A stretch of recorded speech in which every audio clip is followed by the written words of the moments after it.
안녕하세요.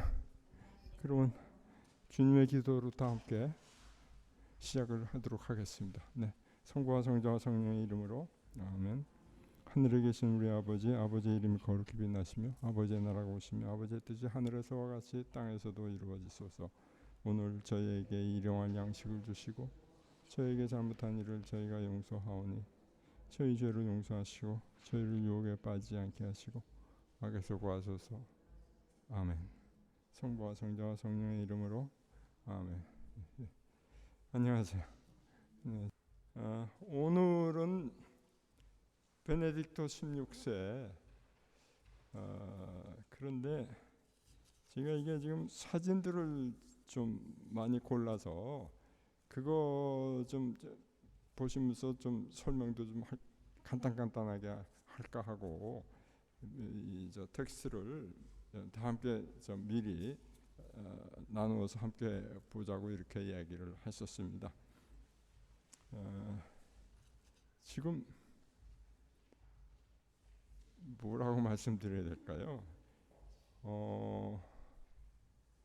저로서는 교황님이 되시기 전에 추기경 시절부터 뭐 제가 안다 그러면 좀 주제 넘은 말씀이지만은 그 아는 분이에요. 아는 분이어서 또 그 측근에 또 아는 이들이 좀 덜어 있고 아주 최측근이에요. 그러니까 이 베네딕토 16세의 인품이 어떤 분인가 하는 거는 여러 사람들이 정말 많이 하지만 한 20년 가까이 측근에서 비서로 모시던 그런 사람만 하겠어요?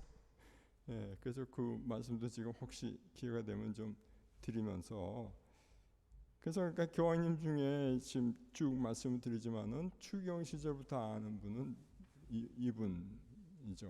베네딕토 16세 교황님 시절 뭐 교황님 되시기 전에 여러 가지 말들이 많이 있었잖아요. 뭐 너무나 이 교리를 정통 교리를 엄격하게 지키고 그러니까 독일 병정이다. 막 독일 분이기 때문에 독일 병정이다 뭐 이러는데 내막을 보면 그게 독일 병정이란 말이 참 허술한 말이더라고요. 자, 아무튼 이 27년생이시잖아요. 27년생이신데 독일 바이에른주라고 하는 데는 가톨릭이 아주 강한데요. 그 뮌헨이라고 하는 그 지역이 있지 않습니까? 거기 가톨릭의 아성이라고 볼 수 있을 만큼 아주 강한 데예요. 거기에 이제 열심한 신자 집안의 막내 아들이죠. 3남매인데 누나가 있고 그 다음에 형이 있고 그 다음에 이제 베네딕토 16세 교황님 요셉이에요. 라친건 요셉 라친건. 그 뭐 거기 있는 거 제가 일일이 읽을 필요는 없고요. 다만 이분은 그러니까 쭉 경력을 보면은 일부러 제가 좀 적었습니다만 학자예요. 교수고 학자예요. 그래서 그건 뭐 일일이 말씀을 안 드리고 다만 이제 특이한 게 누나 있잖아요. 그 누나가 결혼을 안 해요. 독신으로 사는 거예요. 왜 독신으로 사냐 하면은 자기 어머니한테 부모님한테 나는 지금 형도 그러니까는 저 아래 동생 둘이 다 신부란 말이에요. 이 돌보면서 평생 살겠다. 그보다 더 확실한 돌봄이 없잖아요. 사실이요. 근데 이건요 서양 가면은 뭐 이태리도 그렇고 독일도 그렇고 이게 뭐라고 할까요? 드문 일이 아니에요. 그 보통 전에도 말씀드렸나요? 저 표현이 그런데 한타스. 그 자녀가 한 12, 13 뭐 생기는 대로 나니까 열심한 교우들이요. 이 생명은 하나님이 주시는 선물이다 그러니까 그게 낫잖아요. 그래서 그 중에 이제 요전에 말씀드린 대로 제일 똘똘한 자식이 이제 아들이면 신부되는 거예요. 그렇게 집에서 이렇게 은연중에 이렇게 양성을 해요. 가정이 그래서 중요하다는 거죠. 근데 그 중에 이제 뭐 누나가 됐든 뭐 누이 동생이 됐든 있지 않습니까? 하나는 결혼을 안 해요. 그래서 저기 뭐 동생 아니면 오빠 뭐 도와주는 거예요. 그래서 이 라칭거 추기경의 누나가 평생을 이 라칭거 추기경을 돌보면서 살았어요. 평생을. 이분이 돌아가니까 90년인가 하여튼 일찍 돌아갔어요. 그러니까 얼마나 이 라칭거 추기경 교황님이 상심이 컸는지 모른대요. 그럼 그 축구에서 제가 들은 얘기예요. 독일 계통의 이제 독일 사람들이 이제 하는 얘기인데 얼마나 상심했는지 모른다는 거예요. 누나가 죽으니까 같이 살다가 이제 생각해 보십시오. 예? 어머니 돌아가는 거나 뭐 진비 없이 생각을 했겠죠. 아무튼 그런 이제 그 내력을 가지고 있어요. 쭉 학자로 지내다가 대학 교수 뭐 이렇게 지내다가 우리나라에 딱 이분의 그 박사학위 독일 대학에서 박사학위 논문 지도 교수 우리 베네딕토 16세 교황님한테 지도받아서 박사학위를 받은 분이 딱 한 명 있습니다. 여성이에요. 여성. 예. 그 밖에는 이제 없죠. 레겐스부르크 대학에서 받았는데 70년대 그러니까 이제 교황이 되시기 훨씬 이전에요. 그러니까 70년대라고 하면은 이제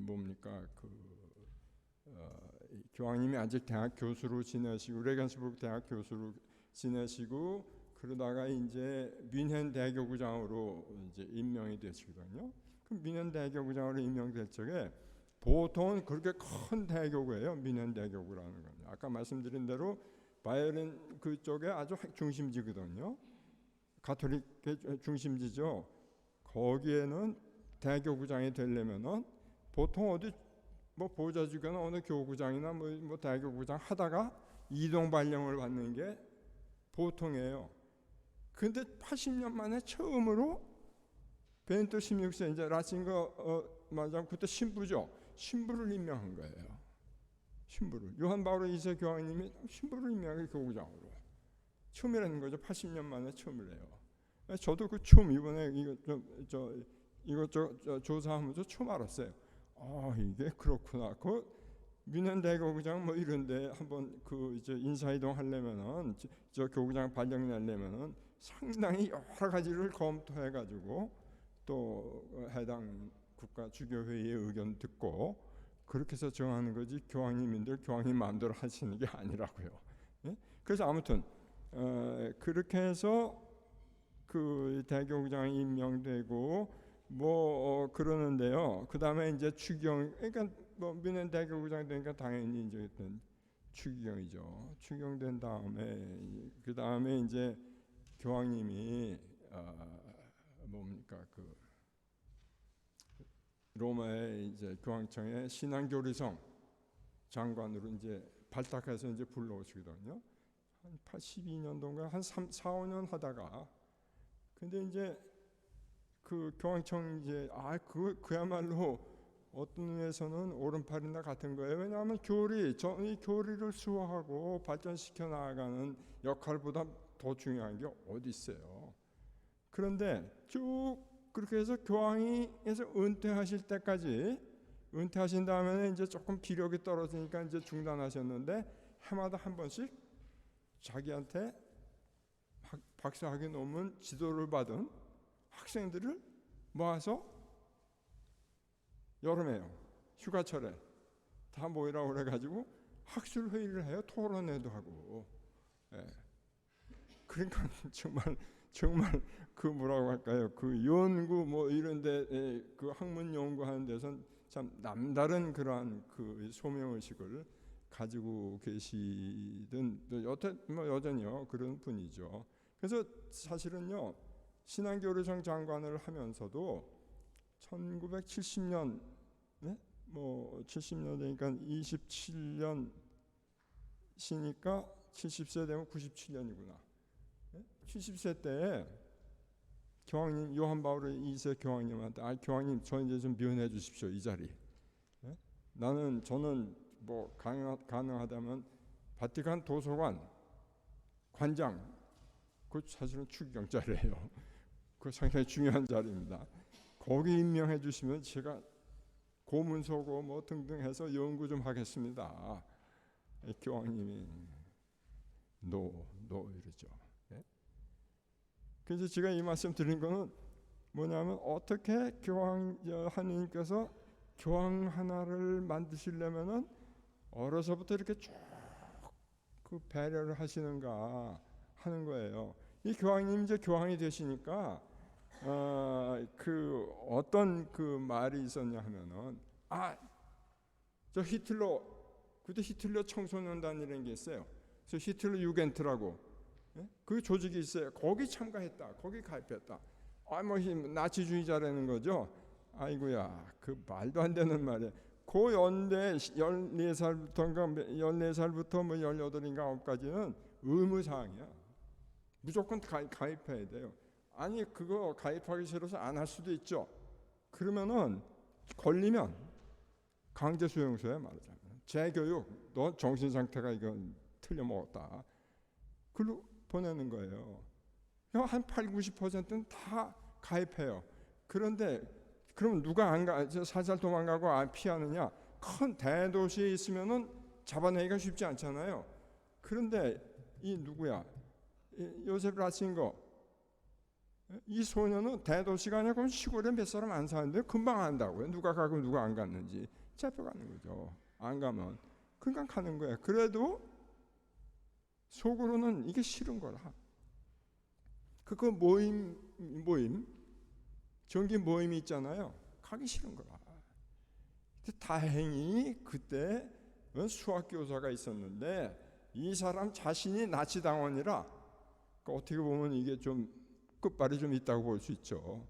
그러니까 뭐라 그러냐면 야 그래도 가끔 말이야 뭐 좀 가는 척이라도 해야 될 거 아니냐. 제가 이제 표현을 바꿔서 말하면은 그래도 대답을 안 하는 거예요.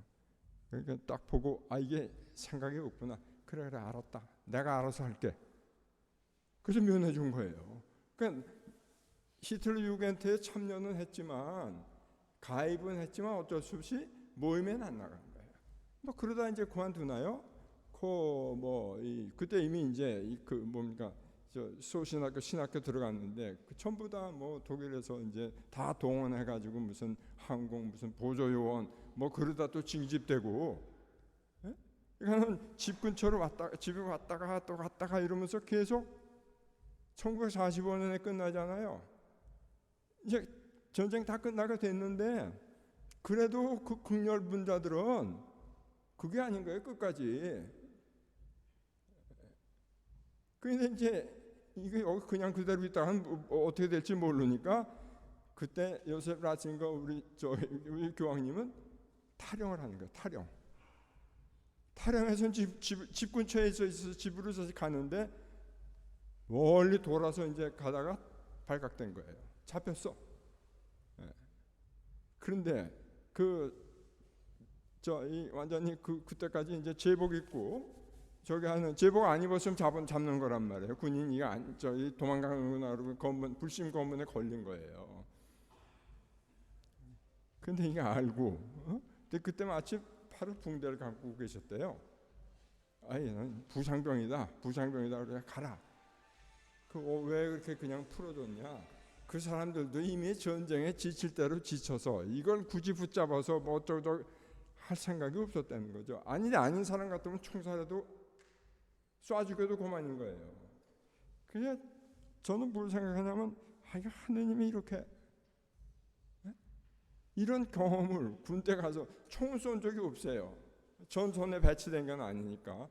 근데 군대 가가지고 뭐 이런 저거를 다 경험하게 하시면서 그러면서 이제 그 성장을 시키셨구나. 근데 교황님 스스로도 자기 이제 그 유년기를 회고하면서 뭐라고 얘기하냐면은 어려서 어떤 데서 살았느냐 이제 그 고향이 유년기를 보낸 거기가 어디냐 하면은 이제 오스트리아하고 국경지대예요. 아주 가까워. 거기 여러분 많이 들어보셨죠? 모차르트 고향이 그 살츠부르크라고 하는 데거든요. 거기서 가까워서 이 교황님 스스로가 나는 그런 모차르트 풍이 참 그 감동은 그런 고향에서 내가 이 성장을 했다, 교육을 받았다, 뭐 이렇게 말씀을 할 정도예요. 그래서 이제 형하고 같이 이제 신학교를 들어가서 형하고 같은 날 신부가 돼요. 형하고 같은 날 신부가 된다고요. 거기 그 저 사진에 보시면은 그 요 신학생 때 이제 이쪽에 있는 건 이제 신학생 때죠. 소신학교 뭐 신학생 때고 여기 누나가 있잖아요. 그 다음에 옆에 있는 건 이제 제 생각에 신부가 된 다음이거나 아니면 직전이거나 그랬을 거예요. 그것까지는 잘 모르겠는데 여기 아주 미소년이 하나 있잖아요. 이게 군대 강제 동원해서 방공부대 보조 요원으로 있을 때 이게. 그러니까 아마 15살 뭐 그 무렵의 교황이죠. 여기 옆에는 신부님 되세요. 여기 잘 여기 보시는 게요. 여기 잘 보시면 여기 피아노가 있습니다. 피아노가 있어요. 교황님이 상당히 수준급 피아니스트예요. 그리고 특히 모차르트, 뭐 베토벤, 뭐 바하 이런데 모차르트 같은 경우는 아주 일가견이 있어요. 제가 나중에 또 말씀드릴게요. 그 관련돼서는. 그러니까 앞뒤가 너무 또 왔다 갔다 하면 또 그러니까 이게 말씀드리다 보니까 막 꼬리를 묻는데 아무튼 그래서 이 사진을 제가 뭐 찾다 보니까 이렇게 나와가지고 이거 좀 같이 한번 좀 나누는 게 좋겠다. 이것도 나중에 뭔가 거의 맞춰가는데 또 이렇게 불쑥 튀어나와가지고 요거 먼저 했던 사진 빼고 요거 집어넣고 뭐 이렇게 했네. 이거 미소년이죠. 여러분 어떻게 보세요? 그래서 그런데 형은 근데 그 집안이 음악의 소질이 있는 거예요. 형은 신부돼 가지고 성가대 지휘자예요. 뭐 작곡도 해요, 뭐 그러고. 그래서 그분이 그 형이 이제 작곡한 게오르크인데 그 형이 작곡한 그 음악까지 연주회도 우리가 참석하고 그랬었어요. 아이고 그 형이요 똑같이 생겼어요. 좀 부대해. 근데 이렇게 보면은 제가 이건 피는 못 속인다는 게 뭐냐? 걷는 모습까지 같아. 이거 어떻게 이럴 수가 있냐? 조금 부대해요. 교황님은 지금 호리호리 말랐는데 이분은 좀 이래요. 나중에 그 사진도 뭐 있습니다. 아무튼 그래서 이 뭡니까 이제 이 신학교 신부 되고 그래서 신부 된 다음에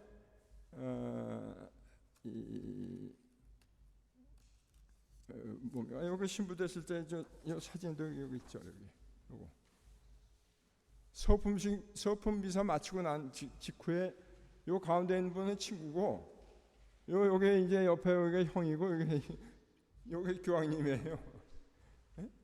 이렇게 돼 있어요. 그리고 이거는 제가 다른 사진이 있던 걸 오늘 아침에 이걸로 교체해 버렸는데 이게 지금 기도 성물도 같이 바치는 거야. 형하고 같이. 그러는 거예요 이게.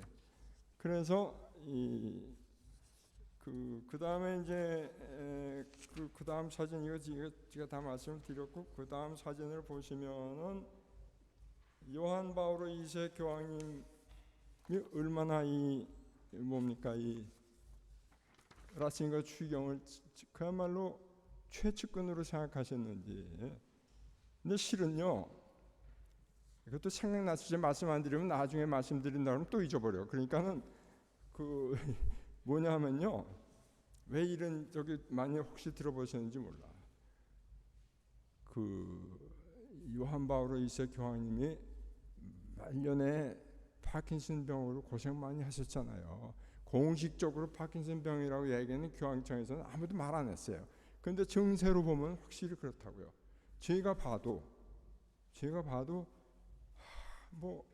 요한 바오로 2세 교황님은 1년에 한 2번 만나 뵐 기회가 있었어요.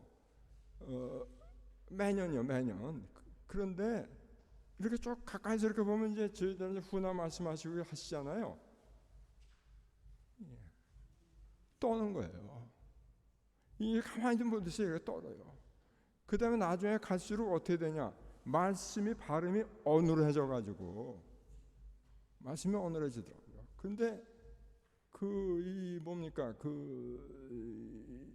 그래도 한국말 발음은 정확하게 했어요.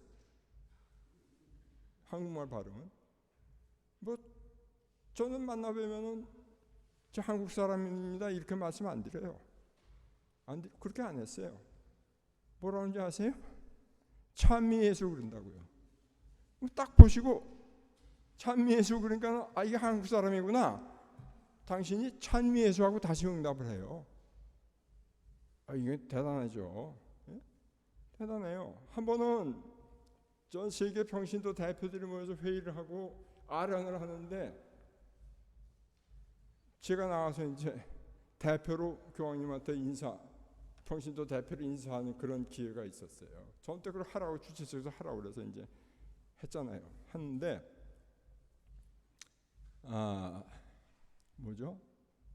저보다 앞서서 먼저 하는 거는 저희 평신도 평의회의 의장 추경님이 먼저 당신 인사를 말씀을 하죠. 그리고 말미에 뭐라고 그러냐면 이제 지금 한국의 평신도가 교황님께 인사 말씀을 여기 평신도들 대표해서 인사 말씀을 드리겠습니다. 이러셨어요. 그러니까 교황님이 그 말씀 듣고 이제 지금 나와서 얘기하는 친구 한국 사람이구나 이제 아신 거죠. 그래서 제가 이제 인사 말씀을 하는데 뭐라고 그랬냐? 거기 지금 인사 말씀이요 1분 30초 넘어가면 안 돼. 그 짧은 시간 안에 끝내야 돼요. 내가 무슨 말씀을 하고 싶은지. 그리고 교황님 머릿속에 남아 있어야 되잖아요. 그 말씀이. 예? 뭐 중원부원 이거 소용없어요. 다 아는 얘기를 뭐하러 그렇게 해요. 그래서 딱 첫 마디가 교황님 우리는 11년 전에 그러니까는 저 암살 시도 딱 그때가 11년 전이야. 그때부터 11년 전에 그 일을 생각하면서 성모님께서 교황님을 살려주신 것에 대해서 우리가 감사하다는 기도를 드리고 뭐 이렇게 했습니다. 그러면서 이제 제가 이제 인사 말씀을 몇 말씀을 딱 끝내고 이제 끝냈죠. 이제 답사. 교황님이 답사예요. 답사 차리죠. 다 들었으니까 답사를 해야 되잖아요. 그게 답사가 사실은 후나 말씀이란 말이죠. 그 경의 계제에 맞는 말씀. 그런데 저도 깜짝 놀랐어요. 교황님이 먼저 그 피로니오 추경이라고 이제 그분 돌아갔는데 그분이 그분 참 특이한 분인데요. 말 나온 김에 제가 할게요. 그분은 아르헨티나 분이에요. 지금 프란치스코 교황님이 제일 존경하는 추경이에요. 돌아갔거든요. 근데 그분이 어떤 분이냐? 23남매의 막내야. 그렇게 얘기하면요, 다들 그럼 어머니가 같은 분이냐고 그런다고요. 같은 분이에요. 23남매의 막내야. 이야. 그렇게 다 알아요. 그걸 다 알아. 예? 그러니까 그런데 이태리계예요. 이태리 북쪽 프리우리라고 하는 데서 아르헨티나로 이민 간 거예요. 교황님 우리 프란치스코 교황님은 피에몬테라는 데서 아르헨티나로 이민 갔거든요. 그 두 분이 그렇게 가까워가지고 그렇게 존경하는 거예요. 그런 이제 분인데 이분이 이제 뭐라고 그러셨냐면 교황님 이제 하고 뭐 이렇게 해서 다음에 누가 이야기합니다. 이제 이렇게 말씀을 했잖아요. 그리고 그분한테 대해서 감사하다는 말씀을 이태리 말로 하시더니 이어서 우리 그 한국 평신도한테도 감사합니다. 예? 한국말이에요. 제가 깜짝 놀랐어요. 감사합니다. 그래서 깜짝 놀랐어요. 이제 벌떡 일어났죠. 자리에서. 가만히 앉아 있을 수 있어요? 그러고 앉았죠. 제가 오히려 감사합니다로 앉았는데 끝나고 나니까 제 친구들이 저한테 와서 야 아까 교황님이 너한테 뭐라고 그러셨냐 이거예요. 야 안 가르쳐줘. 에? 한국말로 하셨다. 감사합니다 한국말로 하셨다. 그랬더니 이 친구들이 부러워가지고. 그러니까 그런 이제 그 요한 바오로 2세 교황님이 가장 신임하는 이 라틴어 추경. 그러니까 당신이 마지막에 파킨슨병 뭐 이런 어려운 시기예요. 발음도 어눌해지고 점점 어려워지니까 사람들이 아니 무슨 자리에 그렇게 애착이 심해서 교황직을 왜 사임하지 않느냐? 왜 내려오지 않느냐? 얼마나 비판들이 많은지 몰라요. 그 제가 그런 얘기 들을 적에 제가 그랬어요. 야, 뭐 하는 거야 너 지금? 당신들 그 말이라고 하냐? 그러면 십자가에 못 박히신 예수님 보고 아 왜 거기서 그냥 돌아가세요 내려오세요 그러려고 하는 얘기하는 건 뭐가 달라 이게 지금? 교황님이 그냥 되냐? 하느님이 시키신 거다. 그러니까 당신 마음대로 관둘 수가 없는 거다. 이거는 평생 종신직인데. 그렇지만 실은 교황님이 사임을 고려하지 않은 게 아니에요. 누구랑 의논을 제일 먼저 했느냐 하면은 이 라진거 주교님이랑 당신 후임자하고 의논을 했는데 이 라진거 주교님이 아예 말린 거예요. 그렇게 하시지 말라고. 그거는 제가 들은 얘기입니다. 말렸다는 거죠. 아무튼 그렇게 이 교황님이랑 아주 이제 가까운 이제 맞아면 모르겠어요. 이미 후계자로 점지하고 계셨을지 몰라요. 요한 바울 2세 교황님이 여기는 이제 옆에 있는 거는 추기경 시절 신앙교리청 장관 시절에 어떤 학술 모임 이렇게 주변을 보니까 교황청 안에서 하는 그런 모임 회의인데 나와서 이렇게 이제 말씀을 이제 하시는 거죠. 그런데요, 저는 근데 이제 아까 은퇴 그된 아까 말씀드렸고, 그런데 저는요 지금까지요 뭐 경험이야 짧습니다만은 이 베네딕토 16세처럼 말씀을 잘하는 분을 본 적이 없어요. 이야, 제가 속으로 어떻게 저렇게 자기 나라 말도 아닌데 뭐 똑같죠. 저 비디오에서 독일에서 독일 방송에 독일로 하시는 거나 이태리 말로 하시는 거나 이렇게 들어보면 똑같아요. 근데 어가 없어요. 근데 그럼 원고 가지고 읽냐? 천만에 아니에요. 당신 그냥 말씀하시는 거야. 원고 읽는 게 아니에요. 그래서 이거 하나님이 주신 특별한 참 은혜다. 그렇게 생각을 할 수밖에 없는 거예요. 근데 그게 논리정연해요. 그 이야기가 논리정연해. 그리고 아무리 반대하는 사람 심한 말은 뭐 한다고 해도 얼굴색 하나 안 변해. 그리고 흥분하지도 않아요. 나만 참 이럴 수가 있냐고요. 그래서 사람들이 뭐라고 그랬냐 하면은 저 이태리 사람들한테 이제 교우들한테 들은 얘기예요. 뭐라고 그러냐면은 얘 요한 바울 2세 교황님 보러 간다는 거야. 카리스마적인 뭐가 보러 가. 보기만 해도 참 내가 뭔가를 느껴. 그런데 베네딕토 16세 교황님은 그게 아니고 들으러 가는 거야. 하도 말씀이 논리정연하게 명확하고 명쾌하게 하기 때문에 들으러 간다 이거예요. 저는 그건 100% 동감했어요. 100% 동감하는 얘기예요. 그게 사람들 그 민심이라고 그 평가라고 하는 게 다 공감대가 있는 거죠. 어딜 갑니까 그게? 그래서 아무튼 우리 교황님이 그야말로 아주 특별한 그러한 이 재능이에요. 이 교황님은 사실은 제2차 바티칸 공의회 때, 그러니까 거기 제가 적어놨습니다만은 1962년에 공의회가 시작되잖아요.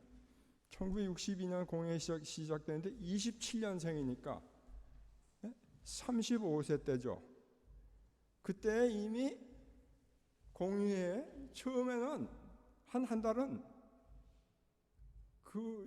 프린스 미넨다이가 그냥 프린스 추기경의 보좌관으로 신학 자문위원으로 참석했다가 요한 23세 교황님이 이렇게 보시더니 그거 말고 전체 자문위원을 해라. 그래서 62년에서 65년까지 전체 자문위원이에요. 그러니까 속속들이 아는 거예요. 속속들이 바티칸 공회가 어떻게 진행되고 정신이 뭐고 문자로 써 있는 것만 말고요. 이게 어떻게 나왔는지를 알아야지 그 정신을 알잖아요. 그러니까 이 베네딕토 16세 교황님은 바티칸 공회의 정신 가르침 실천하는데 막 전력 투구하는 거죠. 그러니까 누가 어떤 이들을 봐서 막 그냥 바티칸 공회 이후에 뭐 자유롭게 해석한다고 그러고 뭐 있었거든요. 뭐 여전히 지금도 있죠. 예? 그건 과감히 아주 단호하게 아니라면 아니라고 얘기하는 거죠. 그 바로 잡으려는 노력을 하시니까 이게 뭐 비인기죠. 그런 그쪽에서 보면은 예? 인기가 뭐 있을 수가 없는 거죠. 그냥 독일 경정이다 뭐다 이러면서 이제 그랬던 거라고요. 예, 그런데 이제 교황 취임식도 이제 어떻게 하느냐? 저는요 교황 취임식 하면은 추경들이 교황 취임식이라고 하면은 이제 그 선출회의 후보 며칠 안에서 하는 거니까 무슨 급한 무슨 사정이 있지 않는 한은 추경들이 다 남아 있어요. 다 그때 다 참석을 한다고요. 근데 사실은 그 교황 선출회의가 끝나잖아요. 끝나면은 시시나 성당에서 이미 추경이 한 사람 다 나와서 순명 사역을 해요. 그 자리에서 이미 벌써. 근데 그거는 다른 사람들이 본 게 아니잖아요.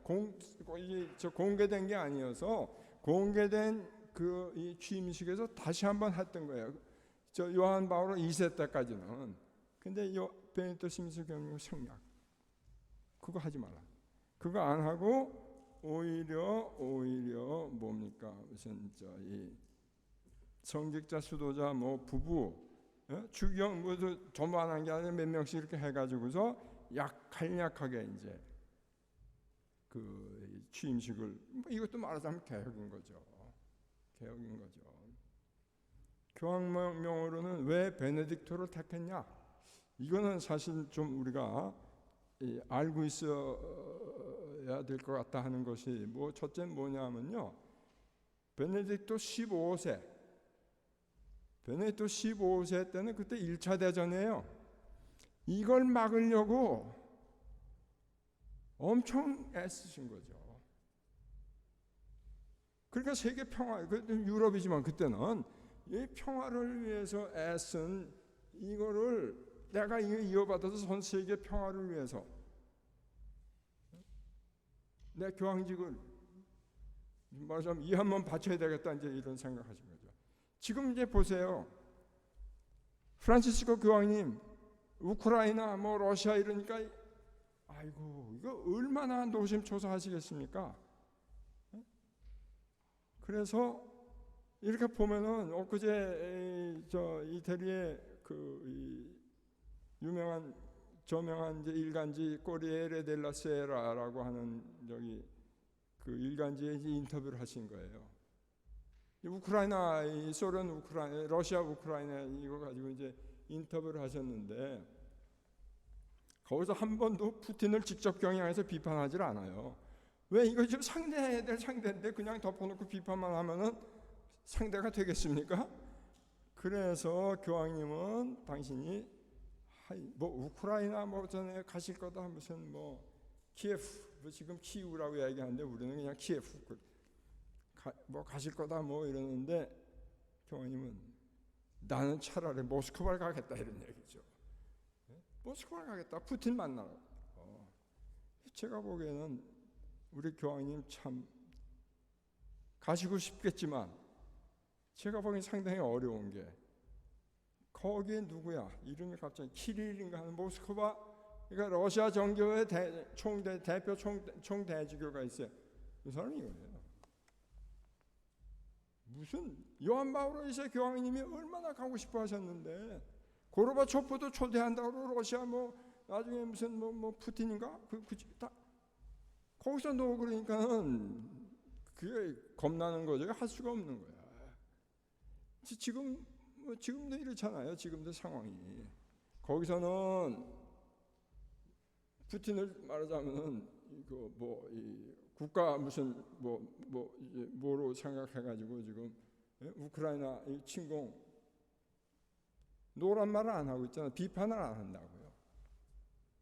지원을 하고 있는 걸로 지금 정신적으로죠 물론. 그러니까 거기에 지금 와서 교황님이 와가지고 아이고 제가 보기에는 그 사람들이 그렇게 열린 그런 마음을 가지고 있지 않아요. 우리하고 다르다고요. 자, 아무튼 그렇습니다. 그래서 그게 하나가 있고 또 하나는 베네딕토 성인, 베네딕토 수도 규칙을 만들어서 이제 유럽에서 수도회가 이제 발전하도록 터를 닦은 분 아니에요. 그러니까 유럽이 말하자면은 이 중세 무슨 암흑기니 뭐니 그러지만요. 이 베네딕토회와 또 우리 가톨릭교회가 없었으면 진짜 암흑기죠. 그 유럽 문명 문화가 전달될 수가 없는 거예요. 그거 대단합니다. 제가 그 1000년 전에 베네딕토회 수사 신부님들이 필사한 필사본을 봤어요. 근데 어떻게 그렇게 잘 보존이 돼 있어?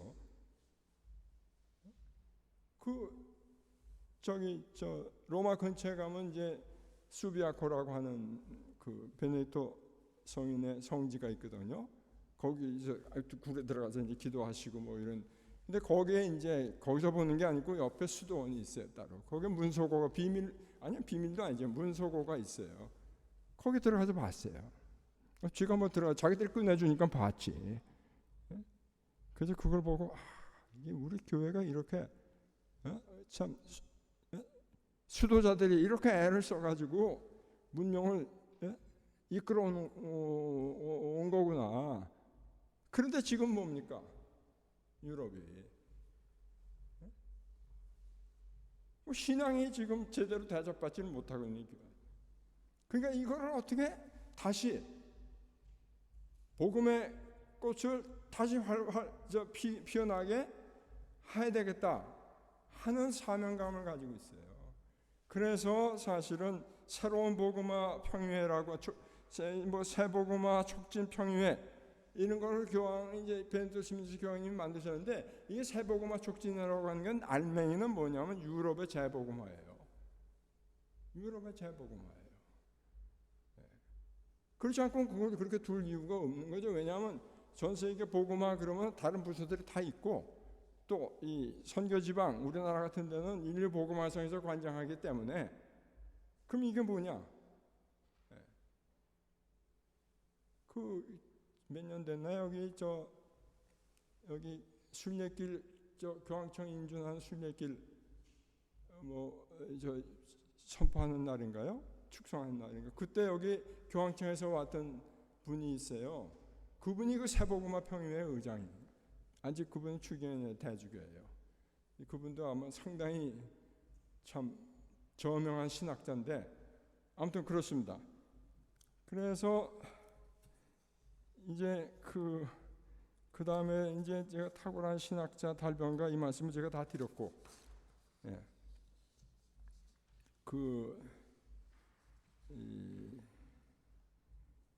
여기 우리 이 베네딕토 16세 교황님의 가르침을 일일이 다 열거해서 말씀드린다고 하는 것은 거의 불가능한 일이고 제 능력 밖의 일이기도 해요.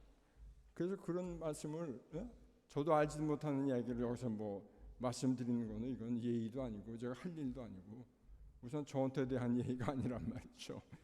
그래서 다만 한 두세 가지 점은 좀 말씀드릴 필요가 있겠다 하는 게 특히 베네딕토 16세 교황님이 강조하시는 게 뭐냐 하면은 창조적 소수라는 얘기예요. 그 개념, 그 얘기예요.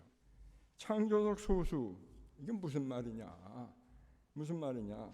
그 문명이라고 하는 거는 발생해서 성장하고 노화하고 쇠퇴하고 그다음에 사라진다.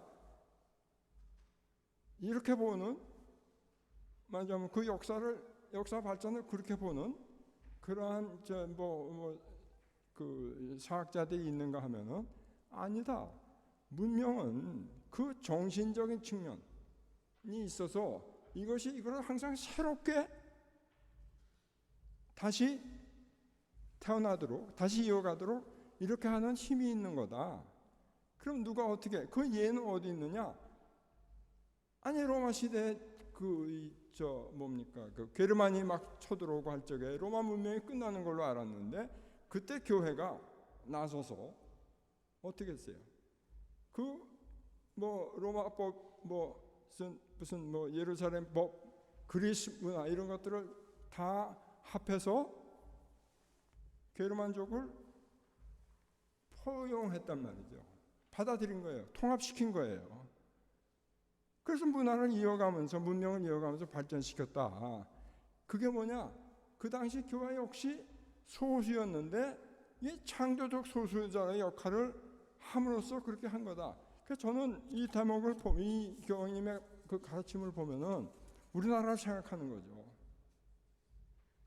우리야말로 소수 아니에요.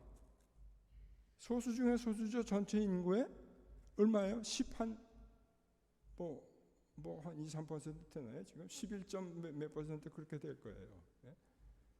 이게 상당히 지금 턱을 넘어가기 힘든데 아무튼 이 소수가 제대로 역할을 해서 이 사회의 문화를 바꿔놓는 그야말로 땅의 얼굴을 새롭게 하는 그런 역할을 소수지만 소수니까 네가 해야 된다 이런 얘기죠. 그런 자부심을 가지고 사명감을 가지고 해야 된다 하는 걸로 저는 이 창조 소수라고 하는 거를 이제 받아들이는 겁니다. 그러니까 이게 뭐예요? 참 이게 무슨 세속주의다, 무슨 소비주의, 지상주의다, 또는 종교 무관심주의다, 무슨 상대주의다, 이런 거에 대해서 이거 창조적으로 능동적으로 대응해야 된다. 그렇게 해서 구원의 새로운 구원의 역사를 그럼 만들어가야 될 그러한 책임이 소수 우리 교회 신자들 어깨에 창조적 능력을 발휘하도록 그 어깨에 달려 있다. 또 하나는 뭐냐면은 상대주의의 독재라는 말이에요. 혹시 여러분 많이 들어보실지 모르겠는데 이거는 우선 먼저 교황님이 말씀하실 때 이 상대주의라고 하는 게 뭐냐. 제가 거기 이렇게 좀 잠깐 제 나름대로 이제 풀어서 적어놨는데 상대주의라고 하는 거는 그 경험이나 문화 등에 따라서 여러 가지 조건의 차이가 따라서 가치를 판단하거나 진실을 판정하는 기준이 달라진다. 어떤 절대적인 기준이 있는 게 아니다 이 말하는 거죠. 그러니까 모든 가치가 절대적으로 타당성하다고 하는 가치의 절대적 타당성을 이건 아니라고 하고 그걸 전부 상대적으로 보는 거예요. 그러니까 뭐예요? 절대적 진리를 부정하는 거죠. 혹시 그 절대적 진리가 있다고 하더라도 그거는 우리가 부분적으로 알 수밖에 없다. 또는 상대적으로 우리가 알 수밖에 없다. 이런 식인 거예요. 근데 교황님은 이제 이게 지금 이런 사조가 풍미하고 있다. 이거를 상대주의적 독재라고 얘기하는 거죠. 상대주의적 독재라고 얘기하는 거예요. 그래서 제가 한 가지 거기에 이제 교황님 말씀을 직접 한번 제가 이제 좀 번역을 했는데 번역이 제대로 된지 모르겠습니다만은 아무튼 그 교황님 말씀을 또 직접 듣는 것도 이 시간에 뜻이 있지 않을까 하는 생각이 들어서 한번 꼭 길지 않으니까 제가 읽어보겠습니다. 교회의 사도신경에 따라 분명한 신앙을 갖는 것이 흔히 근본주의로 불리고 있습니다. 제가 표현을 좀 부드럽게 했어요. 교황님 쓰신 말씀은 이게 근본주의라고 낙인 찍는다 이 얘기예요. 근본주의 이러면서 충실하게 교회 가르침 따라가는 게 이게 근본주의 하고서 그냥 그러니까 곧 교리의 바람이 불 때마다 이리저리 흔들리는 상대주의가 현대의 수준에 맞는 유일한 자세로 여겨지고 있다. 그 어떤 것도 확정적인 것을 인정하지 않는 오로지 자기 자신과 자기 욕망만을 최종 기준으로 삼는 상대주의의 독재가 형성되고 있습니다. 그러나 우리는 다른 기준이 있습니다. 하느님의 아드님, 참된 인간 말입니다.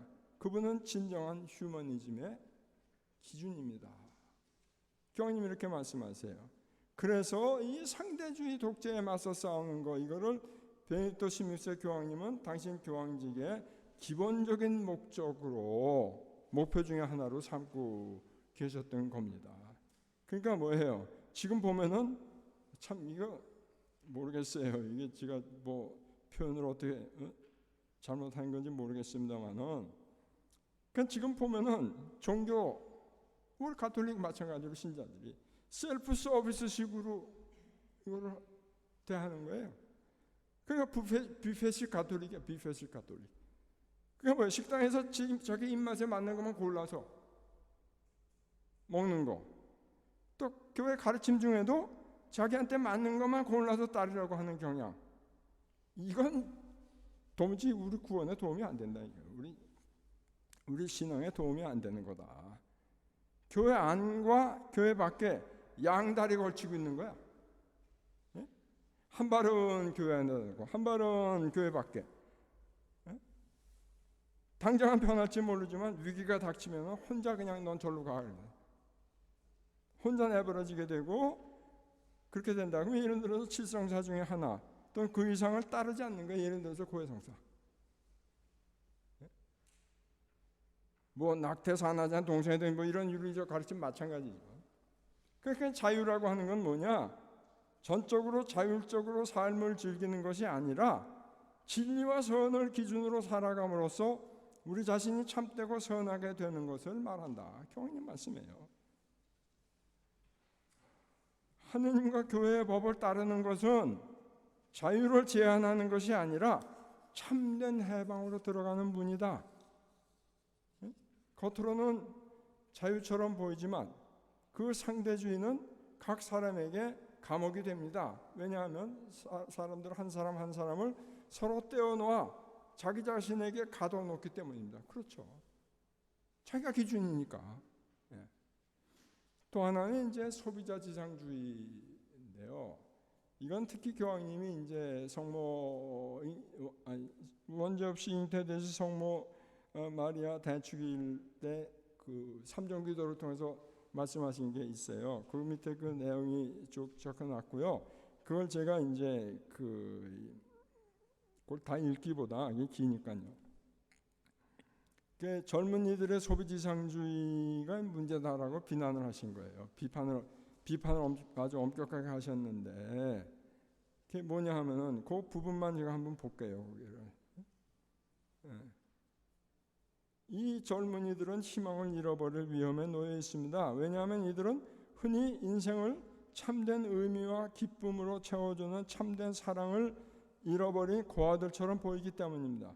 젊은이들, 심지어 어린이들조차 부도덕한 어른들에게 속아 쉽사리 타락한 사랑에 희생되고 있습니다. 이들은 자신들과 젊은이들에게 접근하여 이들을 소비주의의 막다른 골목으로 유인해내고 있는 것입니다. 그리하여 심지어 사랑과 생명의 하느님의 궁전인 인간의 몸과 같은 가장 거룩한 실체조차 소비의 대상이 되고 있습니다. 그리고 이러한 일이 더 일찍 이미 사춘기 이전에 벌어지고 있습니다. 이건 뭐 우리나라도 마찬가지죠. 우리나라 마찬가지예요. 그러다 보니까 이제 뭐예요? 소비를 진작시키고 소비를 늘리게 하다 보니까 값이 싸야 될 거 아니야. 그러면 특히 이제 선진국 잘 사는 나라에서는 값이 싸게 하려면 뭐 인건비 싸고 뭐 원자재 싸고 하면 개도국에 외주를 주잖아요. 그럼 개도국에서 뭐야? 야, 이걸 가급적 빨리 우리나라의 뭐 이 외국 기업을 이 생산 공장을 뭐 유치해야 되겠다 하니까는 뭐예요? 여러 가지 제도를 외국 기업한테 유리하게 거기서 손해 보는 게 뭐예요? 노동자들의 권리, 뭐 인권. 그러다 보니까 사회보장 제도가 점점 약화되고 이게 뭐냐? 교황님이 이렇게 이제 사회 문제에 대해서도 이제 비판을 이제 하시는 거죠. 또 하나 이제 마드리드 세계 청년 대회 2011년 세계 청년 대회 예전에 제가 말씀드렸던 것 같은데 마닐라에서도 1995년에 했지 않습니까? 세계 청년 대회를. 이 세계 청년 대회는 요한 바울 2세 교황님이 이제 제정하신 거예요. 그럼 여기에는 교황님이 맞아 이게 대륙을 번갈아 가면서 이렇게 해요. 아마 제가 보기에는 다음번쯤이면은 다음번에 이제 2000 몇 년이요? 2023년인가? 저 어디야? 리스본, 포르투갈에서 하니까 유럽 아니에요. 유럽이니까 이제 다음에 이제 아시아를 찾을 거예요.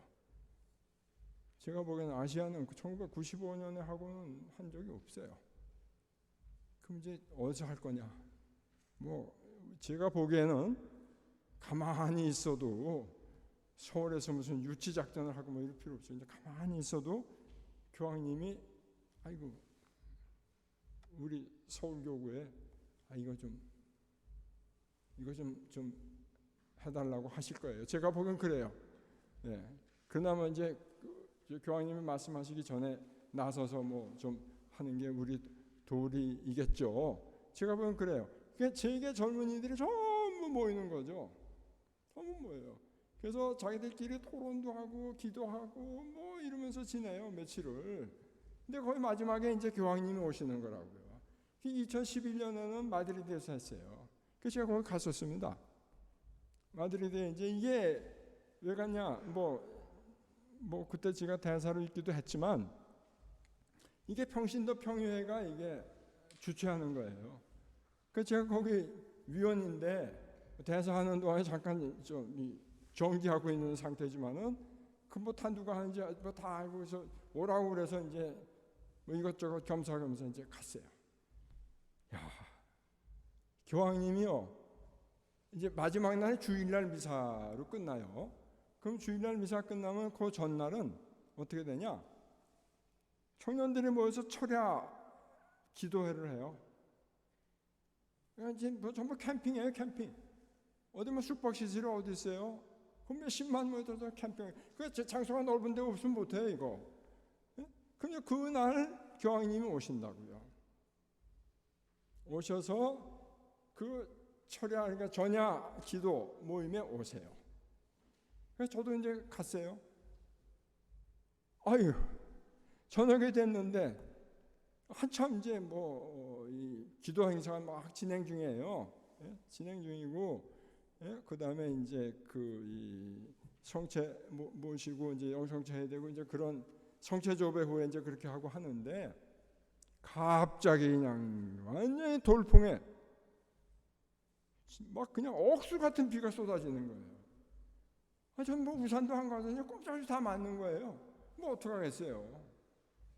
교황님 제대 이게 뭐 이렇게 가리기 이렇게 좀 해놨는데 제가 보니까 아이고야 뭐 저렇게 엉성하게 해놨어. 근데 엉성하게가 아니더라도 그 비바람에는 이게 날아가요. 날아가 벗겨지고 날아가고. 거기 이제 옆에 보시면요, 이게 보시죠, 이렇게 몇 페이지야? 이렇게 보시면은 이게 이제 젊은이들랑 같이 이제 비 안 올 적에 젊은이들랑 같이. 그 다음에 이제 이거는 이제 비가 막 쏟아지니까 이게 하얀 우산 보이시죠? 예? 교황님 제의 막 날아가고, 예? 옆에 이제 여기 전례 담당들이 막 교황님 보좌에서 도와드리는 분들인데 제가 제일 앞열에 있었거든요. 똑똑해 보는 거죠. 거리는 좀 있지만은 저 속으로 아이고 저 좀 비를 좀 피해서 뒤에 어디 좀 안전한 데 좀 없나? 비를 좀 피해서 좀 계시다가 좀 이게 멎으면 좀 나오시지. 아니 저만 그렇게 생각했습니까? 왜 보좌진들이 다 같죠? 똑같죠 생각이. 가서 말씀드린 거예요. 교황님이 좀 잠깐 비 멎을 때까지만 좀 이게 지금 계속 오는 건 아닌 것 같으니까 좀 피신하시죠. 그랬더니 젊은이들은 다 비 맞고 있는데 내가 뭐라고 지금 가서 비를 피해서 가냐. 그런 얘기 꺼내지도 마라. 이렇게 된 거죠. 그 꼼짝없이 앉아 계시니까 여기 가서 우산 붙들고 뭐 난리가 났어요. 우산 한 두세 개 이렇게 나가지고 아니 그런다고 뭐 비바람 치는데 비에 안 젖어요? 비 다 젖죠. 그리고 이제 하여튼 그래도 비 오는데도 젊은 애들이니까 뭐 노래하고 박수 치고 난리가 났어요. 예? 근데 교황님이 뭐라 그러시냐? 친한 친구들, 여러분 기쁨과 여러분의 비에 맞서는 거 고맙습니다. 여러분의 힘이 비보다 셉니다. 고맙습니다. 이게 즉흥적이에요. 주님께서 비와 함께 많은 축복을 보내셨습니다. 이 점에서도 여러분은 모범입니다. 그리고 이제 여러 나라 말로 그 나라 말로 이제 내용을 조금씩 달리하면서 또 격려 말씀을 하시는데 제가 보니까 이태리 말로 이태리 말 하는 젊은이들한테 하신 말씀이 참 가슴에 와 닿더라고요. 그래서 제가 옮겨서 번역해 놨습니다. 이 전야 기도는 여러분 인생에 잊지 못할 체험으로 남아 있을 것입니다. 그렇죠. 오늘 저녁 하느님께서 여러분의 마음에 지펴주신 불꽃을 지키십시오. 그 불꽃이 꺼지지 않도록 하십시오. 매일 그 불꽃을 키우십시오. 어둠 속에 살며 자신의 앞길을 위해 빛을 찾고 있는 여러분들의 동료들과 그 불꽃을 나누십시오. 제가 보기에는 이 말을 들은 우리 젊은이들은 가슴이 찡했을 거예요. 저는 이런 게 세계 젊은이의 날 행사에 하자면 뜻이라고 보는 거예요. 그게 평생 가면 이 교황님 말씀이 맞아 평생 가죠. 그 옥수같이 내린 비에 교황님이 앉아서 자기들하고 똑같이 지냈었으니까.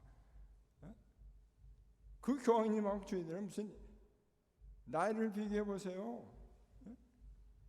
교황님 연세가 어떻게 됐는지. 이야, 저희들 깜짝 놀랐어요. 이거 은퇴하시기 2년 전 얘기예요, 이거. 자, 교황님은요 음악 애호가입니다. 아까 말씀드린 대로 음악 애호가야. 뛰어난 피아니스트고 모차르트 음악을 좋아하세요. 그러다 보니까 전 세계적으로 굴지의 오케스트라가 교황님한테 헌정하는 음악회를 자주 열었어요. 그 자주 열면 혹시 여러분 교황청 가보신 분들 계실지 모르는데 그 심내 아련장이 있지 않습니까?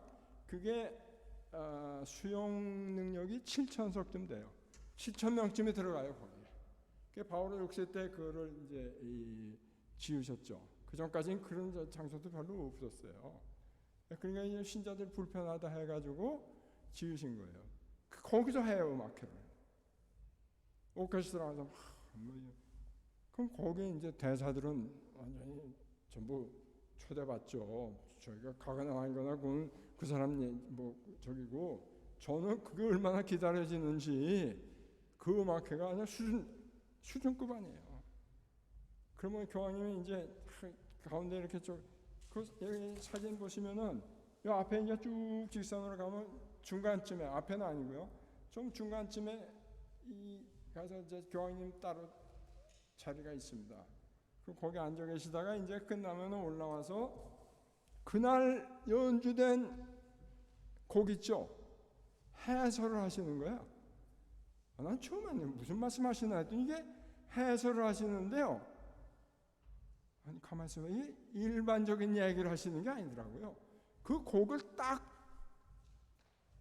시작에 뭐 어떻게 갖고, 그 다음에 중간에 뭐 어떻게 전개돼서 뭐 어떻게 되는데 이게 우리 영적인 우리 신앙생활을 보면 이런 겁니다라고 설명을 해요. 이야, 나 그 텍스트는 어디 지금 찾아봐야겠어요. 그 텍스트 그거 교황님 그건 전부 다 이제 기록이 돼 있는데 그건 완전 즉흥연설이에요. 그건 뭐 잔잔하게 이제 말씀하시고 격려하시고 그리고 끝나는 거죠. 야, 그게 참 지금은 그거 없어요. 지금 교황님은 별로 그런 거 거기에 대해 그런 쪽에 대해서 특별히 관심을 갖지 않으시는 것 같아요. 아무튼간에 그다음에 또 하나 이제 핵에너지 문제예요. 원자력 에너지 문제죠. 우선 첫째로 교황님은 핵무장을 감축해야 된다. 핵무장을 감축해야 된다. 그렇지만 핵에너지를 진정으로 평화롭게 사용해라. 이게 두 가지가 핵심이에요. 핵무장 이거 안 된다. 감축하라 하는 거. 그건 뭐 누가 반대할 사람 없죠. 그런데 핵에너지의 평화로운 사용 이거를 찬성하니까 당장 독일의 녹색당에서 막 그냥 불만이 터져 나온 거예요. 이게 무슨 말씀하시냐고 뭐 이러는 거예요. 근데 이 문제는 사실 그렇게 간단하게 볼 일이 아니고 상당히 큰 딜레마예요. 우리가 지금 맡고 있는 딜레마예요. 말처럼 그렇게 쉬운 게 아니거든요. 근데 뭐예요? 반대하는 거는 평화로운 사용을 지지하는데 거기 제가 이제 그때 하신 그 말씀을 제가 그 해당되는 부분을 전부 번역했습니다. 보시면 될 텐데 교황님이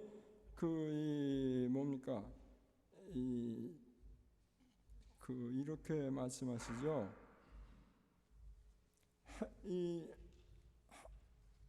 소위 세계 국제 원자력 기구의 목적이 세 가지가 있는데 하나는 핵무기 비확산, 또 하나는 핵무장 축소, 또 하나는 핵기술을 환경을 존중하고 가장 불우한 백성들을 더욱 배려하며 진정한 발전을 위해서 평화적이고 안전하게 사용하도록 조정하는 거다.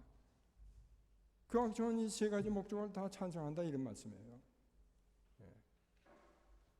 그래서 이제 결국은 거기서도 뭐가 이제 문제가 되냐 하면은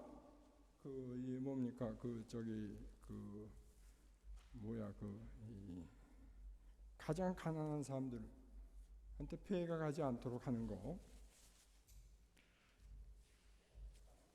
그거고요.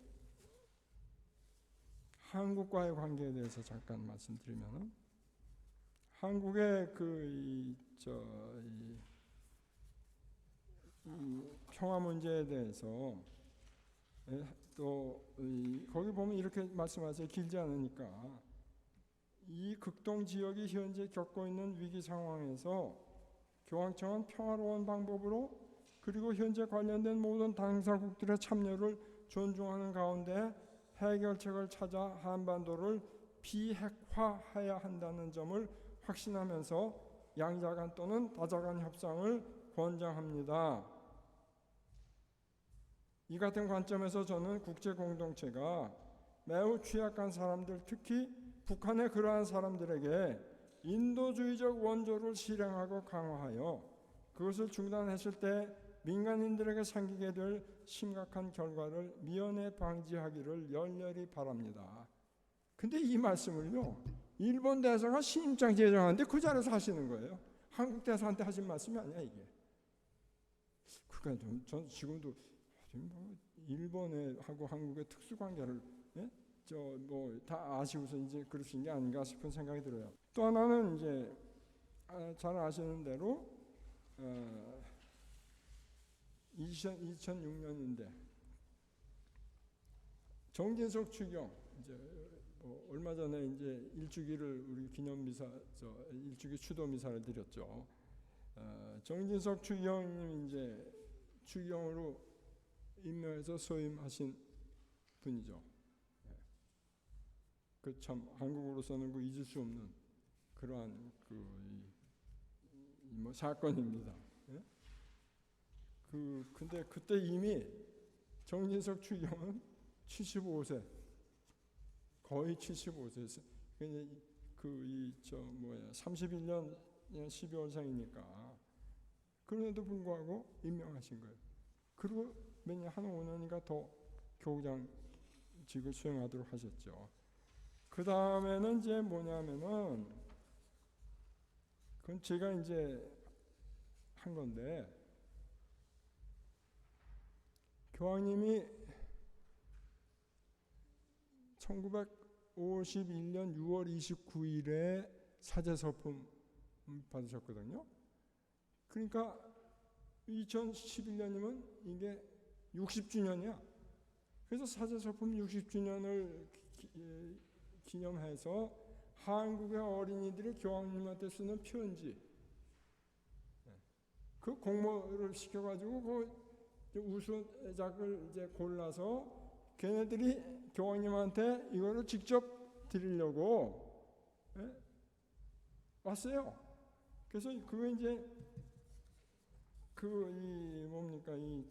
미사 때, 이게 미사 때가 아니고 여기 보면은 이거는 주변 환경으로는 이제 일반 아련 때 요거 어린이들이 와서 교황님한테 직접 드렸어요. 그때 말하자면 한국의 날과 같은 거였죠.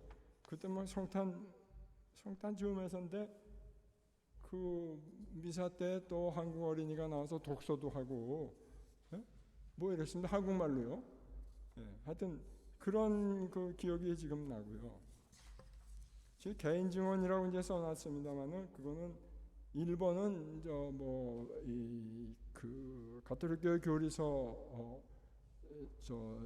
프랑스어판 이제 초판 나왔을 때 이제 말씀인데 그거는 제가 이미 지난번에 말씀드렸고요. 그러니까 뭐 혹시 안 오셨던 분들은 그때 이제 가톨릭교회 교리서 처음에 사형 제도를 용인한 그런 부분이 있어서 이 문제에 대한 이의 제기를 했고 그것이 나중에 이제 수정이 됐다. 그런 이제 말씀을 드렸고요. 그 다음에는 이제 신입장 제가 제정을 하는데 아까 이제 그 일본 대사한테 하신 말씀 이런 것도 다 신입장 제정을요. 그거를 구두로 그 자리에서 읽으시는 게 아니에요. 문서로 써서 주세요. 문서로. 그리고 신입장 제정사도 이제 대사가 교황님한테 드리는 게 그 자리에서 읽는 게 아니고 문서로 써서 드려요. 그거에 대한 이제 답을 하시는 셈이죠. 그 대신에 교황님하고 1대1로 주변에 아무도 없이 1대1로 독대하는 시간이 있어요. 신입장 제정 그는 문서로 교환하고 1대1로 독대하는 겁니다. 다만 이제 그때 무슨 뭐 개인적인 이야기나 무슨 뭐 골치 아픈 이야기 이런 건 하면 안 돼요. 대사란 친구가 와서 무슨 1대1로 독대하는데 그 기회를 이용해서 이건 아닌 거죠. 그런 부담 가는 얘기는 피하도록 이제 그 불문율로 돼 있고요.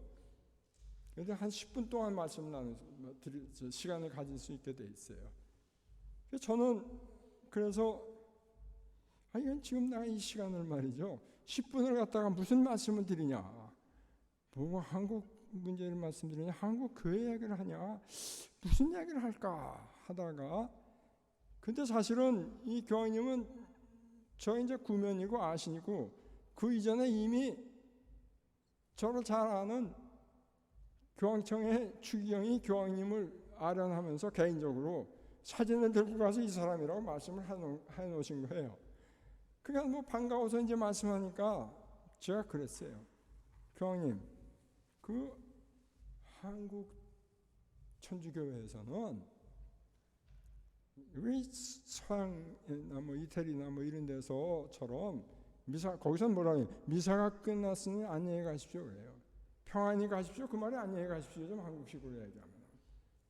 우리는 그렇게 하지 않습니다. 이 교황님 보시더라고요, 저를. 우리는 미사가 끝났으니 가서 복음을 전합시다.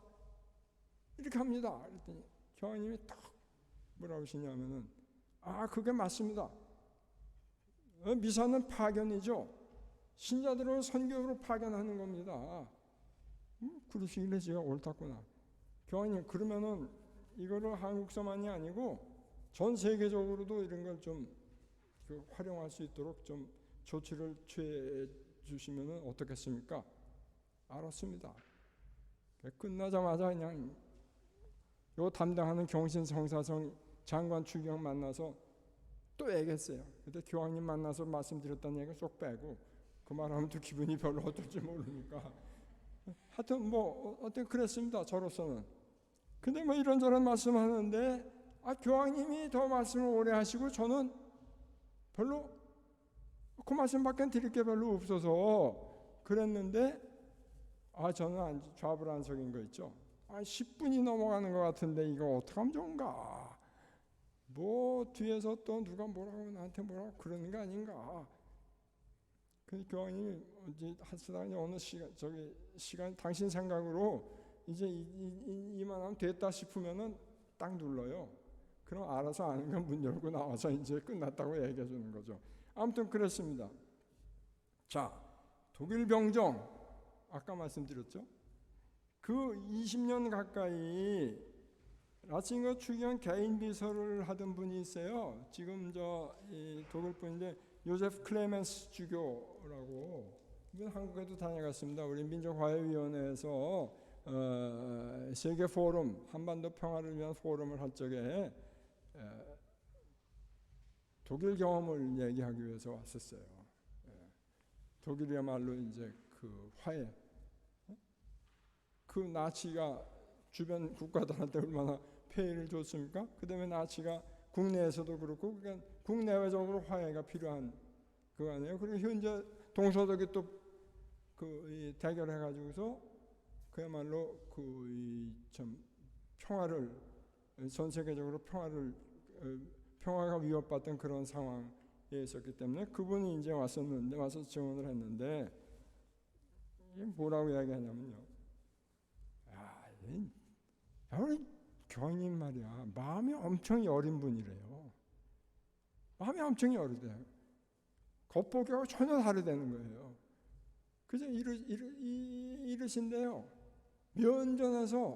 사람 면전에서 누가 청을 하면은 노란 말씀을 못 한대. 그냥 끝나고 나서 노라고 했어야 되는 건데 노라고 못했으니 끙끙 앓는다는 거예요. 그러면 옆에서 비서가 보고 있다가 아니 아까 진짜가 노라고 그러시지 그거 왜 안 하시고서는 지금 끙끙 앓습니까? 그럼 뭐라고 그러시냐? 야 이 사람아 앞에서 어떤 면전에서 내가 노라고 그러냐? 아이고 이렇게 마음이 여린 분이에요. 근데 이 어느 정도로 이제 생각하는 이제 비서냐 하면은 교황이 되신 다음에 뭐 제가 생각에는 주말마다는 아니고 한 2주 정도인가 이렇게 뭐 혼자서 오신대요.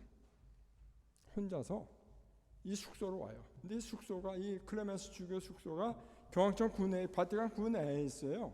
그래서 글로 교황님이 오신다. 그래서 제가 물어봤죠. 혼자 오시냐? 아무도 없이. 혼자 오신대요.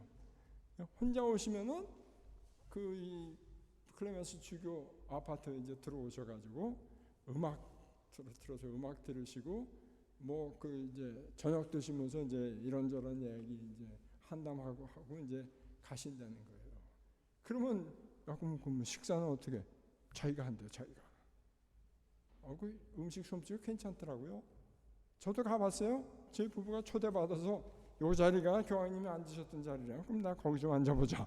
그리고 이제 그랬었는데 음식도 잘해요. 그러니까는 이게 뭐예요? 이 셰프 중에 꽤 알려진 셰프들이 남자들이 많잖아요. 이 요셉 클레멘스 주교도 그거 잘해요. 마지막 일반 아련. 전 지금도 잊어버릴 수가 없습니다. 마지막 일반 아련. 그때가 언제?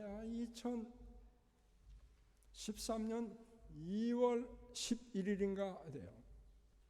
나 은퇴 발표하시는 거죠. 나는 2월 28일부로 8시로 교황직을 끝낸다. 저는 그 다음날 한 2, 3일, 한 사나흘 완전 멘붕에 빠졌어요, 제가. 왜 완전 멘붕에 빠졌냐? 지금 베네딕토 16세 교황님을 한국에 초청하려고 아니, 상당히 다 이게 분위기 좋아서 이제 측근들이 처음엔 반대하다가 나중에는 아이 그 말이 된다 이제 이러던 분위기 무르익어 가는데 정작 오셔야 될 분이 나는 관둔다고 하시니까 난 그럼 어떻게 해야 되냐 이게 지금. 참나 그렇더라고요. 그런데 당신이 관두시기로 결정을 하신 건데 누가 뭐라고 그랬겠어요? 근데 실은요 그냥 즉흥적으로 결정하신 게 아니라 벌써 꽤 오래전부터 생각을 하신 거예요. 아무도 몰랐죠? 아무도 몰랐어요. 꽤 오래전부터 생각하셨다는 그 증거가 뭐냐? 이 2013년에 브라질 리오데자네이루에서 세계 청년대회를 하도록 돼 있어요. 그때 7월인가 그럴 거예요.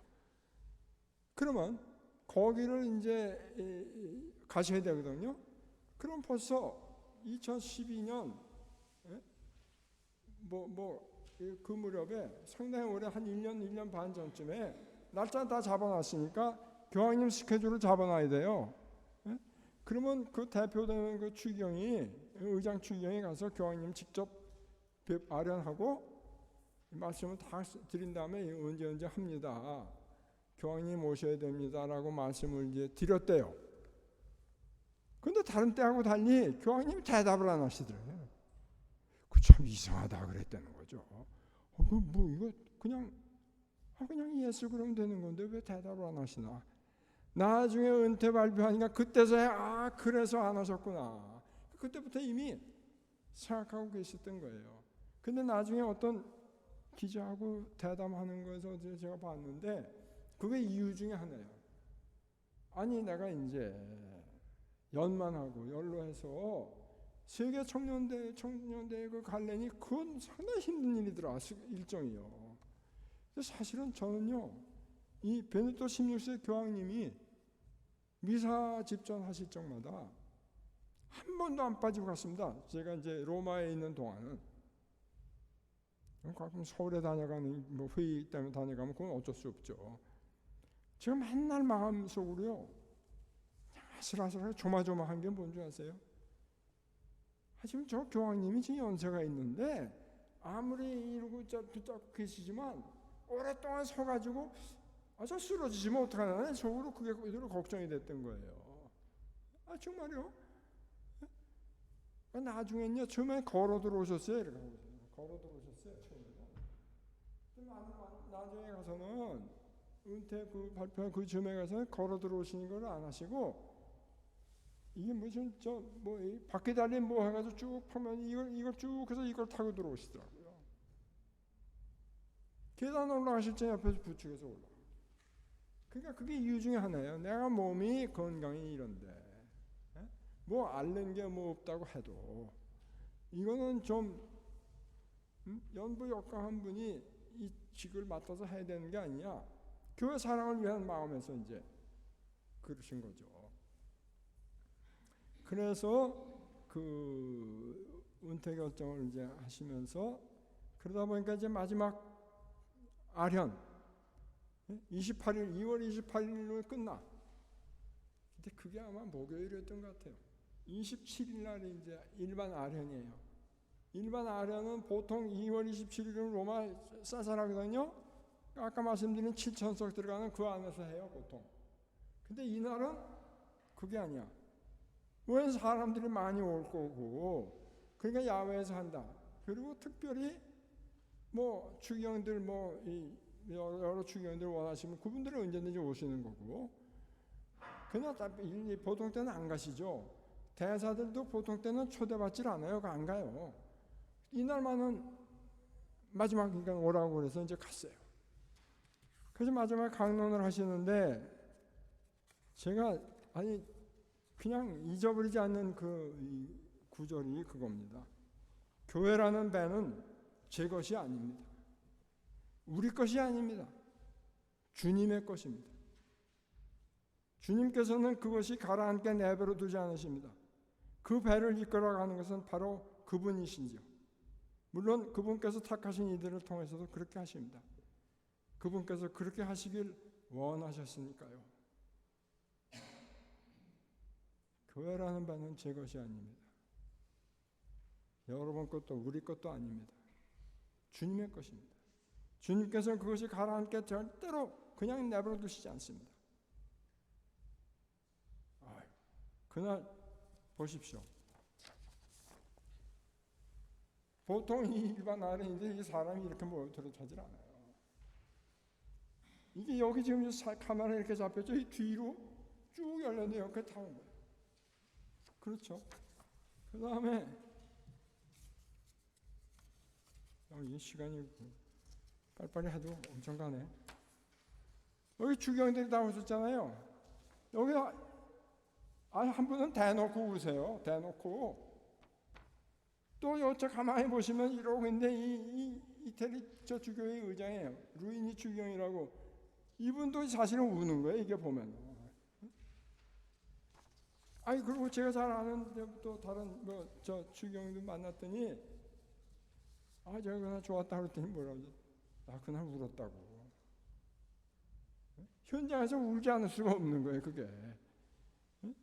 그러고선 이제 28일 날 되니까 떠나시잖아요. 이제 교황궁을 비우고 그리고 카스텔 간돌포라고 하는 여름 별장이 있어요. 교황님 글로 가시는 거예요. 그러니까 이제 그 시간이 5시라 저는 그게 5시인 줄 몰랐어요. 8시라는가 8시 즈음에 가시는 줄 알았지. 근데 다행히 그 5시 그 무렵에 그 근처에서 한국 교황청 이슬람 관련 무슨 학술 회의가 있어서 거기 이슬람 경제에서 가려고 가는데 보니까 베드로 저 광장에 큰 모니터가 2개 있는데 그냥 근위병들이 조율해가지고 이거 이상하다. 그래서 기사 보고 안으로 들어가자고 그랬죠. 교황청 안으로. 갔더니 이건 뭐냐 그랬더니 거기 근위병이 빨리 올라가세요. 교황님 떠나신대. 아이고야. 엘리베이터 혼자 제가 누르고 올라가야 돼. 왜냐면 그 사람들 다 나와서 교황님 배웅한다고. 광장에 조그만 광장이 있어요. 거기 갔죠. 거기 갔더니 막 조금 있으니까 이게 교황님이 요 궁에서 나오시는 모습이야. 그 추경들 제일 앞에 서 있는 이분이 국무원장 일본이죠. 국무원장 추경 이하 이렇게 모신 주교도 모신 한 10명 이렇게 도열해 있어요. 그 다음 사진에 보시면은 여기 이건 뭐냐 하면요 이거 거의 다 나왔을 때인데 이 뒤에가 개인 비서 대주교예요. 울잖아요 여기 지금 대놓고.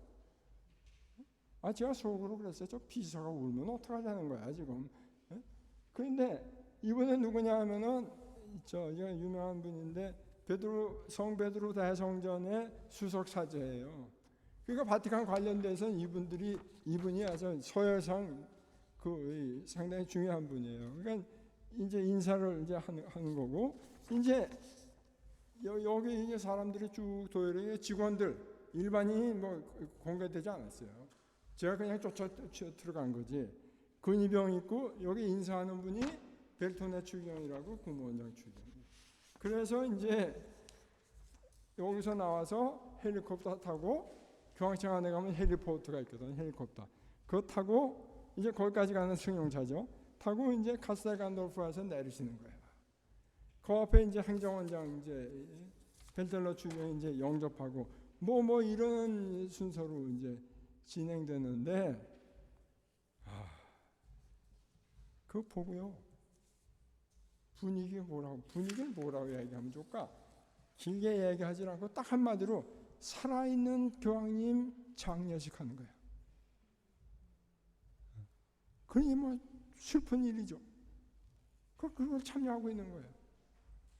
하여튼 그랬어요. 그럼 은퇴해서 이제 어떻게 생활하시냐. 교회를 위해서 기도하는 삶, 은둔 생활을 하시겠다 처음부터 그러셨어요. 지금은 어떠시냐? 건강은 어차피 연세가 있으니까 서서히 쇠약해지고 있는 그런 거죠. 그러나 정신적으로는 아직 근데 이것도 제가 최근에 이제 들은 걸로는 이것도 아주 힘든 거야. 사실 교황님이요 한쪽 눈이 안 보여요. 당신 주변에서 말씀 안 하시 이제 개인 비서가 이야기한 거예요. 그다음에 지금도 이제 말씀도 참 하기가 어려운가 봐요. 다 듣고 뭐 읽고 다 되는데 하여튼 그러니까 서서히 예? 그렇습니다. 그래서 이제 거기다 이제 2021년 6월 29일은 70주년이에요. 사제서품 70주년. 그래서 교황직을 역임한 분들 중에 최장수를 누리고 계신 거죠. 그렇습니다. 그래서 이제 제 말씀을 마치면서 한마디로 제가 그랬어요. 은퇴 발표 후에 무슨 때인가 이태리 어떤 텔레비전에서 인터뷰를 하자고 와가지고 이 베네딕토 16세 교황님에 대해서 어떻게 생각하시냐 이게 딱 한마디로 그랬습니다. 그분은 혁명가다. 그게 무슨 얘기? 아니 당신들은 말이지 무슨 보수주의자고 뭐고 뭐 이렇게 이야기하는데 어느 보수주의자가 그 종신직을 스스로 내려놓느냐? 그런 혁명가가 어디 있냐? 그런 말이 또 처음 들어본다네. 뭘 처음 들어보냐? 사실이 그렇지 않습니까? 그분도 동의했어요. 그 기자들도. 아무튼 그런 분을 우리가 지금 아직도 교황님으로 모시고 있죠. 두 교황, 베네딕토 16세 교황님은 그러십니다. 하늘 아래 두 교황이 어디 있냐? 교황은 하나다. 한 분이다. 나는 이 교황님한테 절대적으로 순명한다. 그렇게 말씀을 했습니다. 아이고 제가 오늘 또 좀 일찍 끝내려고 하는데도 시간이 너무 오버가 됐네요. 대단히 죄송합니다. 마친 기도로 성모성을 함께 바치겠습니다. 성부와 성자와 성령의 이름으로 아멘. 은총이 가득하신 마리아님 기뻐하소서. 주님께서 함께 계신 여인 중에 복되시며 태중의 아들 예수님 또한 복되시나이다. 천주의 성모 마리아님 이제와 저희 죽을 인생을 위하여 빌으소서. 아멘. 성부와 성자와 성령의 이름으로 아멘. 고맙습니다. 고맙습니다. 네.